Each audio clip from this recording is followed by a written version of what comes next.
Hello everyone, this is Rohit Shankar Mane and you are watching Scientists Are Academy Towards Scientific Work. Now in this video lecture we are going to understand the centrifugation with their principle, their mechanism, their different types of centrifuge and the centrifugation and the different types of rotors used in the centrifuge machine. And at last we are going to understand the advantage and disadvantage and the applications of centrifuge and centrifugation. So let's start our lecture. Before going to start our lecture, if you are new to my channel, subscribe my channel and click on the bell icon for all updates.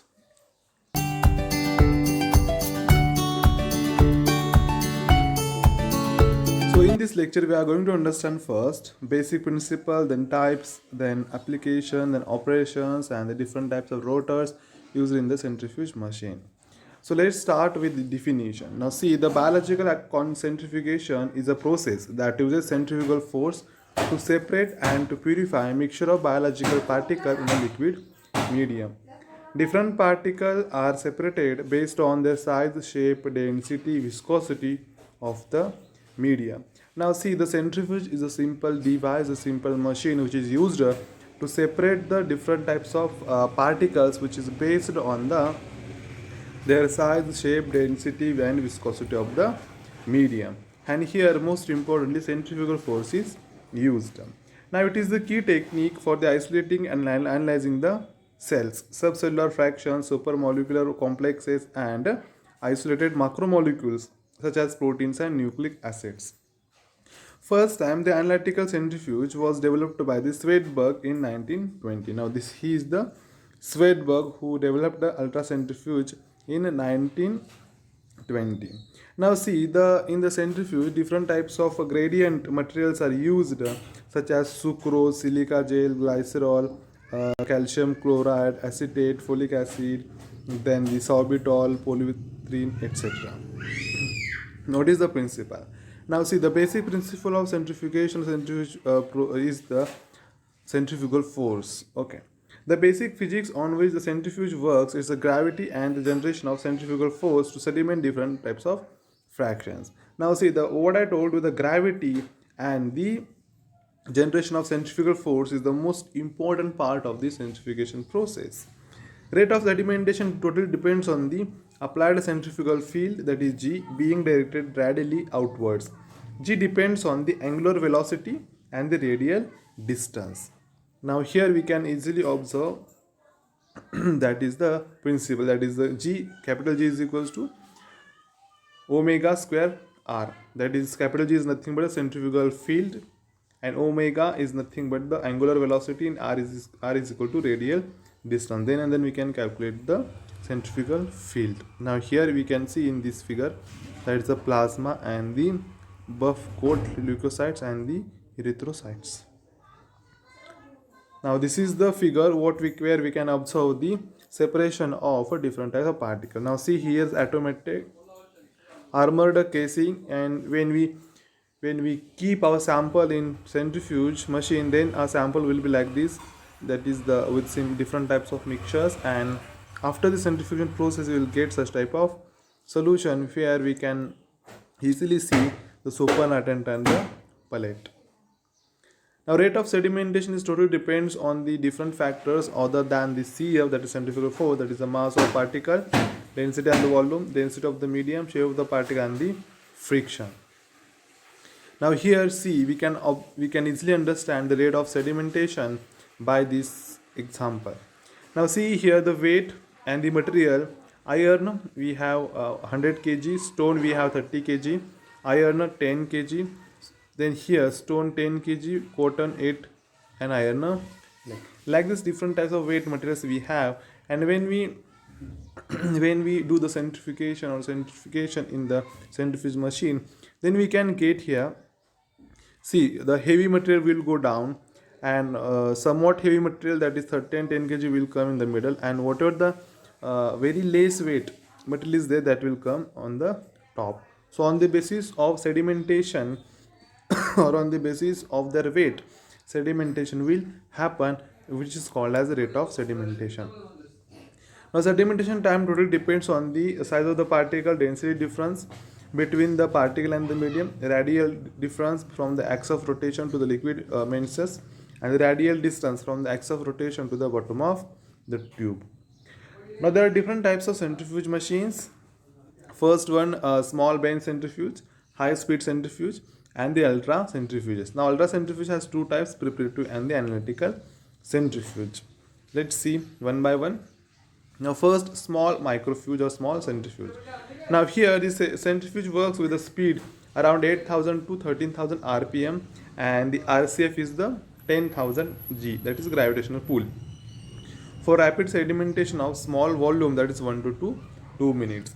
And with the help of this centrifuge we can purify or we can separate out the blood samples, then synopsis, that is the effect of drugs on biogenic animals, and two. So the small centrifuge or bench centrifuge is mainly used in the small labs, basically in the pathological labs. Desktop centrifuge, which is very small and simple centrifuge, and maximum speed of centrifuge is around 3000 rpm, and do not have any temperature regulatory system, because the centrifuge is also used in the small pathological labs. And the centrifuge is used to normally collect the rapidly sedimenting substances such as blood cells, yeast cells, or bulky precipitates of chemical reactions. High speed centrifuges. Now this centrifuge is mostly used in the different research labs, including chemistry, biology, and physics, and all that stuff. The maximum speed of this centrifuge is around 25,000 rpm, providing 90,000 gravitational pull, that is centrifugal forces. Equipped with the refrigeration to remove heat generated. Now this centrifuge is also called as a refrigerated centrifuge, because here the centrifuge is equipped with the refrigeration. Why? Because with the help of refrigeration, whatever the heat is generating, that heat we can remove easily. The temperature of this machine is maintained in between or at 0 to 4 degrees Celsius with the help of thermocouple. Used to collect microorganisms, cell debris, cells, large cellular organelles, specific of chemical reactions, and also useful in the isolating the subcellular organelles like nuclei, mitochondria, and the lysosomes. The most important centrifuge is the ultracentrifuges. Now this ultracentrifuge operate at high speed around 75,000 rpm and providing the centrifugal force of 5 lakh G. That's what the ultracentrifuge is mostly used in the biomolecular research or the biochemistry lab. And the rotor chamber is sealed and evacuated by pump to attain vacuum. The vacuum is most important in the ultracentrifuge. Refrigeration system is in between the 0 to 4 degrees Celsius. Rotor chamber is always enclosed in a heavy armor plate. And this centrifugation is used for the isolation and the purification of components, is known as preparatory centrifugation, while that carried out with the desire for characterization is known as analytical centrifugation. So ultracentrifuge has two types, that is the preparatory centrifugation and the analytical centrifugation. Now what is the preparatory centrifugation?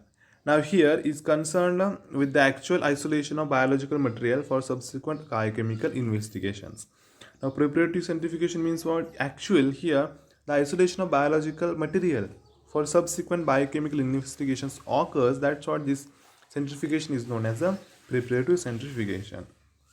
And it is divided into two main techniques depending on the suspension medium in which separation occurs, that is the homogeneous medium and density gradient medium. The homogeneous medium is nothing but the differential centrifugation, and the density gradient medium is nothing but the density gradient centrifugation. Here the separation of the particles occurs on the basis of their different grades or different density, and this density based particles are absorbed in the centrifuge tube after centrifugation in the form of grades. For example, see, we have the centrifugation machine, centrifuge tube, and in this if we keep the suspension, and after centrifugation what is going to happen here in the centrifuge tube, whatever the particles are, that particles are separate on the basis of their density, and they'll prepare some grades. So these grades will be removed from the centrifuge tube easily, and mostly plastic tubes are used in the density gradient centrifuge. Okay, now differential centrifugation. Here I have explained differential centrifugation. Now separation is achieved based on the size of particles in differential centrifugation, and this is commonly used in the simple plating and obtaining the partially pure separation of subcellular organelles and macromolecules. And this is used for the study of subcellular organelles, tissue or cells. Now here this is the simple diagram and the explanation of the differential centrifugation. Now what is the density gradient centrifugation? As I told you, here the separation occurs on the basis of their density. And whatever the separation occurred, that separated materials or particles will be observed in the centrifuge tube in the form of grades. It has two types, red zonal and the isopycnic separation.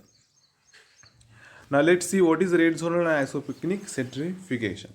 Now red zonal centrifugation synonym is S zonal or sedimentation velocity.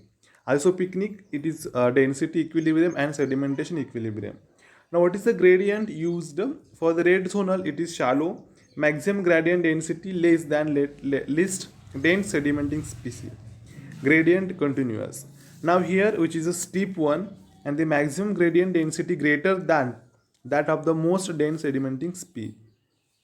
Continuous or discontinuous gradients are used in the isopycnic centrifugation. Now centrifugation in the red zonal, which is incomplete sedimentation, low speed and the short time. Now here in the isopycnic, complete sedimentation till equilibrium is achieved and high speed and the long time. Red zonal centrifugation is used for the RNA DNA hybrids, ribosomal subunits, etc. And the isopycnic is used for the DNA, plasma lipoproteins, lysozymes, mitochondria and the perioxysomes. So this is what the red zonal and isopycnic centrifugation is. Now next one, that is the analytical centrifugation. Now see, the speed of the analytical centrifugation is around 70,000 rpm with RCF 5 lakh G. And here the motor rotor chamber, that is refrigerated, that evacuated, and the optical system is also evacuated. Optical system has light absorption system, scale system and the Rayleigh interferometric system. Okay, and because of that only the centrifugation is performed in very well manner.